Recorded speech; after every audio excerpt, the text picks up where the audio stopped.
Okay, so the last section for this module, academic writing, APA style. It's how we formalize the writing that we've done or that we will do in psychology.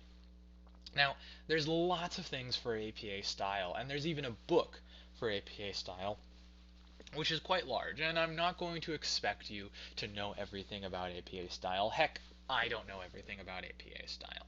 So, what is the purpose of APA style? First, of course, to make science work, but also for readability. Part of APA style is using those sections that we've talked about in the past: the abstract, the introduction, the methods, results, and discussion. But there are many more little bits to APA style that you may or may not be aware of. The consistency of having those sections makes it a lot easier to understand the writing people are giving you. You've already read at least one or two academic papers or worked with those academic papers in this class, so you'll know that reading academic writing is tough. Part of the reason APA exists is to give the writing some level of consistency so that people are able to find the information that they want in the easiest way possible, instead of just having people write in whatever they want and having research be difficult to read every single time you read a new paper. There are a lot of sections that you can have in your research paper, and we've covered some of these already, but the new one is going to be this title page. Your assignment, your activity for this section is actually going to be putting together a title page, in part putting it together a title page for the research proposal that you've already made. Then you've got your abstract, that's kind of just a brief 250 word description of what's going on in the study, what the purpose was of the study, and maybe even what the results were. Then you've got your four sections we've talked about before: intro, method, results, and discussion.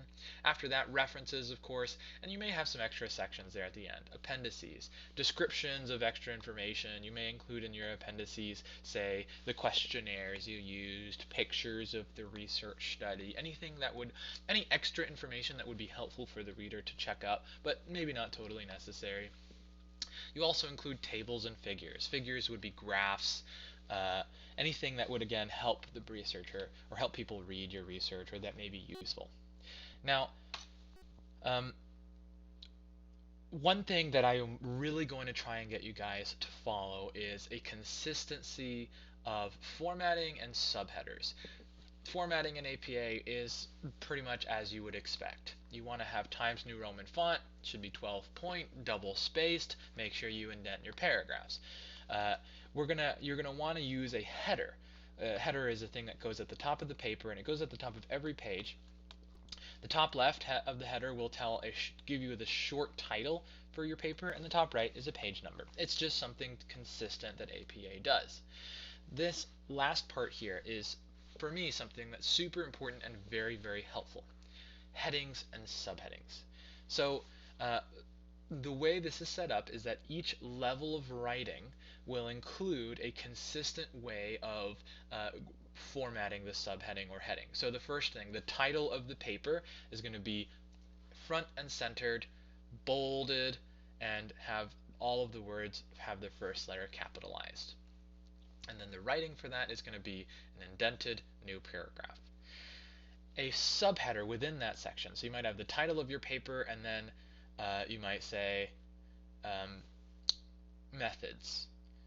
This is be that second section. Or if you're in the introduction, you might have a subsection to the introduction called uh, metacognition. And so for that subsection, you would put flush left, boldface, title, case, heading. We're going to go through this in a moment. We're going to go through this in the activity for this section, so hopefully it'll make a little bit more sense, and you'll see examples of this with that activity as well. So don't you worry, this is something that will be a really useful reference for you, especially as we work on our research paper. Now, like I said, I don't know everything about APA, and a lot of people will tell you that you have to write a paper in APA. In fact, some instructors will tell you, write me an essay in APA format, go.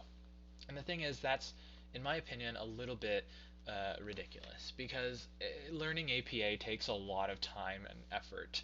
And the APA book isn't free, although you can find lots of really good resources for it if you just Google APA Manual PDF.